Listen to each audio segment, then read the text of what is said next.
जी हाँ, नमस्कार। मैं हूँ सौरभ सौरभ मोदनवाल। आपका हमारे इस वीडियो में बहुत बहुत स्वागत है। साथियों, इस समय हर नौजवान के, हर देश के युवा में भरत भूषण तिवारी के नाम से गूंज रहा है।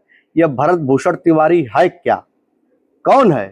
कितना अच्छा काम कर दिया भरत भूषण तिवारी कि लोगों के जहन में घुस गया कि भरत भूषण तिवारी एक क्रांतिकारी था, एक भगत सिंह था, एक चंद्रशेखर आजाद था। जी हाँ, आप सही सुन रहे हैं। भरत भूषण तिवारी वही व्यक्ति है जो एक नवयुवक था जिसकी उम्र महज 25 साल या 27 साल रही होगी। उस भरत भूषण तिवारी का कार्य यह था, लोगों की समस्या को लेकर के अधिकारियों के यहाँ जाता था और उस समस्या को रखता था और समस्या से निजात पाने के लिए अधिकारियों से गिड़ाता था। यानी हमारे गांव में अगर पलायन हो रही है तो इस पलायन को आप रोकिए।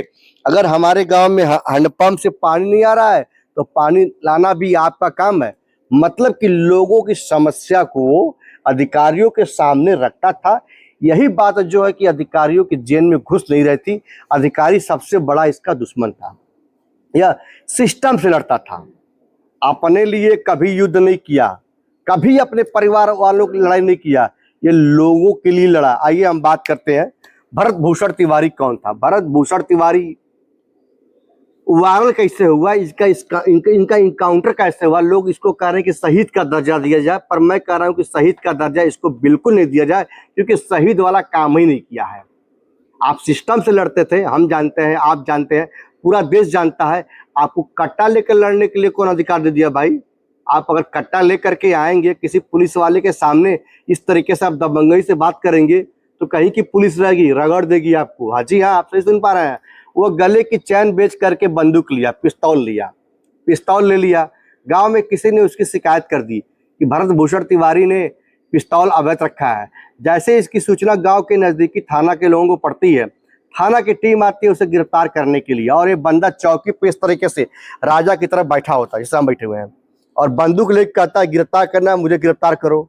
उधर बिहार की पुलिस 4-5 उससे रिक्वेस्ट करती है, कहती बाबू तुम्हारे हाथ में अवैध पिस्तौल है, तुम इसे दे दो। कहता है कि मैं नहीं दूंगा। मतलब दोनों में साथियों तू मैं होती है, और बिहार पुलिस जो है कि वहीं से चली जाती है। जा करके अपने अधिकारियों को बात बताती है कि भरत भूषण तिवारी सिलेंडर अपने आप को नहीं किया है। पुलिस का आदेश होता है उच्च अधिकारियों का कि आप नेक्स्ट डे यानी दूसरे दिन आप फिर जाइए।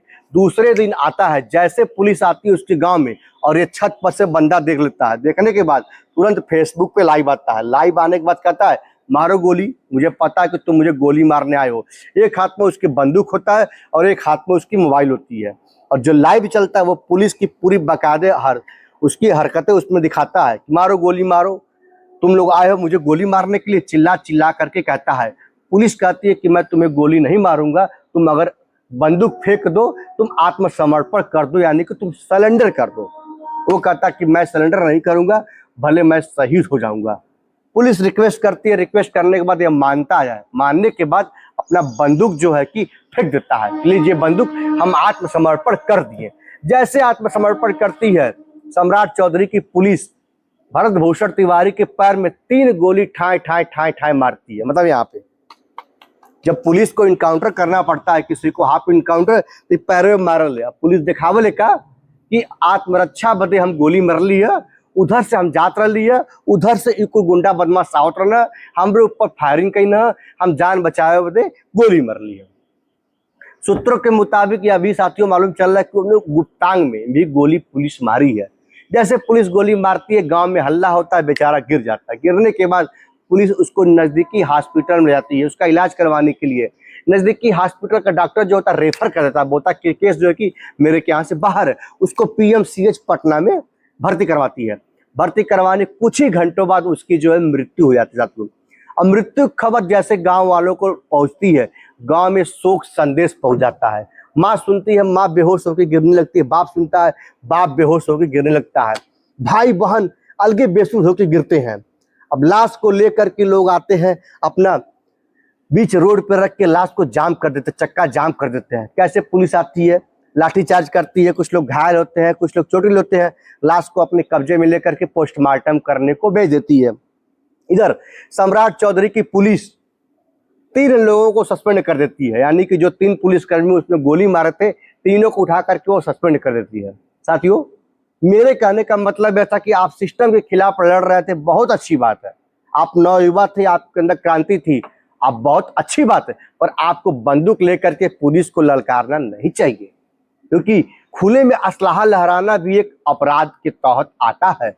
आप किसी को भी चैलेंज करोगे तो व्यक्ति चैलेंज तो आपका एक्सेप्ट कर लेगा। कुछ लोग कह रहे हैं कि नहीं ये भरत भूषण तिवारी शहीद हो गए, मैं नहीं कहता हूं कि शहीद हुए हैं। शहीद कब होते? जब इस सिस्टम से लड़ते, जब ये बंदूक से नहीं लड़ते, अपनी बुलंदी आवाजों से लड़ते, तब होते। साथियों, आपका राय क्या कमेंट बॉक्स में जरूर बताएं। तो मित्रों, मैं आपका सौरभ मोदनवाल।